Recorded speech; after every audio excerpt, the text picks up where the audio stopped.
بسم اللہ الرحمن الرحیم۔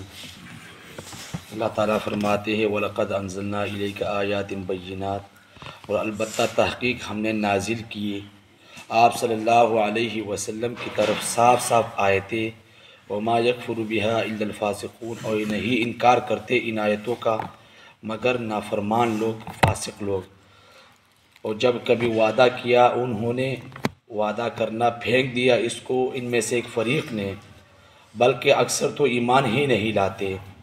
اور جب آیا ان کے پاس رسول اللہ تعالیٰ کی طرف سے، یعنی حضور صلی اللہ علیہ وسلم، جو کہ تصدیق کرنے والا ہے اس چیز کی جو ان کے پاس ہے، مثلا تورات، زبور، انجیل، نبذ فریق من الذین، پھینک دیا ایک گروہ نے ان میں سے، اوتوا الکتاب، جن کو اللہ تعالیٰ کی کتاب دی گئی، اللہ تعالیٰ کی کتاب کو پس پش ڈال دیا، یعنی اپنے پشتوں کے پیچھے ڈال دیا، یعنی انہوں نے اللہ تعالیٰ کی کتاب تورات سے روگردانی کی۔ اگر یہ لوگ اللہ تعالیٰ کی کتاب کو کسی درجے میں بھی تسلیم کرتے تو حضور صلی اللہ علیہ وسلم پر ایمان لے آتے، کیونکہ ان کی کتابوں میں آخری پیغمبر کا ذکر موجود ہے۔ اللہ تعالیٰ خود فرماتے ہیں الرسول النبی الامی الذی یجدونہ مکتوبا عندہم فی التوراۃ والانجیل، کہ جو رسول نبی امی ہے جس کو لکھا ہوا پاتے ہیں اپنی کتابوں میں، یعنی تورات و انجیل میں یہ لکھا ہوا پاتے ہیں، یہ تو وہ نبی ہے، لیکن ہر درمی کی وجہ سے یہ نہیں مانتے۔ آج بھی آپ صلی اللہ علیہ وسلم کی آمد کی بشارتیں ان کی کتابوں میں موجود ہے، باوجود یہ کہ پادریوں نے بڑی بڑی تحریفات کی ہے، بلکہ جن کتابوں میں آپ صلی اللہ علیہ وسلم کا ذکر صراحت کے ساتھ موجود ہے ان کو ماننے کے لیے تیار ہی نہیں ہے کہ یہ ہماری کتاب ہے۔ کہ سب سے بڑی کتاب ان کی ہے انجیل برنباس، اس کے بعد ہے انجیل متی، اور انجیل لوقا، انجیل مرقس، انجیل یوحنا۔ سب سے جو بڑی کتاب ہے انجیل برنباس ہے، کیونکہ برنباس عیسیٰ علیہ السلام کا سب سے بڑا صحابی تھا، تو یہ اس کی طرف منسوب ہے۔ ان باقی چار کتابوں کو ملا کر اس کتاب کا مقابلہ نہیں کر سکتے، اتنی بڑی کتاب ہے۔ اور سب سے زیادہ جو حضور صلی اللہ علیہ وسلم کے متعلق باتیں ہیں، بشارتیں ہیں، حضور صلی اللہ علیہ وسلم کی نشانیاں ہیں، یہ انجیل برنباس میں موجود ہے۔ لیکن سب سے بڑا جو پوپ تھا جیلا جیس، اس نے پابندی لگا دی تھی اگر جو اس کتاب کو پڑھے گا انجیل برنباس کو، یا جس کے پاس یہ پائی گئی اس کو سزائے موت دی جائے گی، وہ قومی مجرم ہوگا۔ انہوں نے بالکل اس کتاب پر پابندی لگا دی۔ باقی جو چار کتابیں اس کو چھاپ دیا، کیونکہ اس میں حضور صلی اللہ علیہ وسلم کا ذکر موجود ہی نہیں ہے، کیونکہ انہوں نے اپنی طرف سے اس میں تحریفات کی ہوئی ہے۔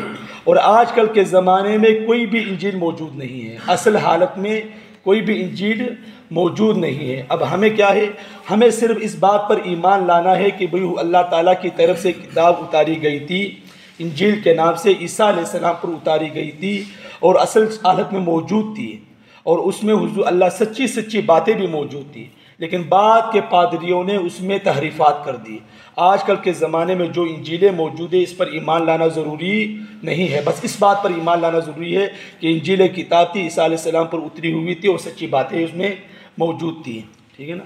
تو انجیل برنباس میں سچی باتیں آج بھی موجود ہیں، لیکن عیسائی لوگ اس کو نہیں مانتے کہ یہ ہماری کتاب ہی نہیں ہے، ہم اس کو بالکل ہی نہیں مانتے۔ کیوں؟ کیونکہ اس میں حضور صلی اللہ علیہ وسلم کی باتیں موجود ہے۔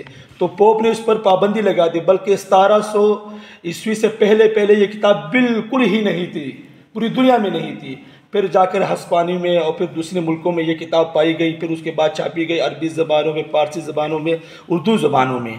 تو نامنظور کرنے کی اصل وجہ تو ایک اس میں اسماعیل صاحب صریح الفاظ میں عیسیٰ علیہ السلام کا فرمان موجود ہے۔ عیسیٰ علیہ السلام خود فرماتے ہیں کہ لوگ مجھے رب کا بیٹا و شریک بنائیں گے، اور محمد الرسول اللہ آ کر میری صفائی دیں گے، کیونکہ قرآن میں خود موجود ہے کہ عیسیٰ علیہ السلام اللہ تعالیٰ کے بیٹے نہیں ہے، اور عیسیٰ علیہ السلام نے خود یہ کہا، انجیل برنباس میں یہ موجود بھی ہے کہ یہ اب یہ کہتے ہیں یہ ہماری کتاب ہی نہیں ہے، کیونکہ اس سے عیسائیت پر ضرب کاری لگتی ہے۔ اور انجیل برنباس میں 2 جگہ پر صاف لفظ محمد الرسول اللہ لکھا ہوا فرمایا گیا ہے۔ انہوں نے اللہ تعالیٰ کی کتاب کو پس پش ڈال دیا، کأنہم لا یعلمون، گویا کہ وہ جانتے ہی نہیں ہیں، حالانکہ وہ جانتے تو ہے کہ اللہ تعالیٰ کی کتاب ہے اور ان میں تمام باتیں لکھی ہوئی ہے، لیکن ہر درمی کی وجہ سے نہیں مانتے۔ اللہ سے دعا ہے کہ اللہ عمل کے سمجھ کی توفیق عطا فرمائے۔ وآخر دعوانا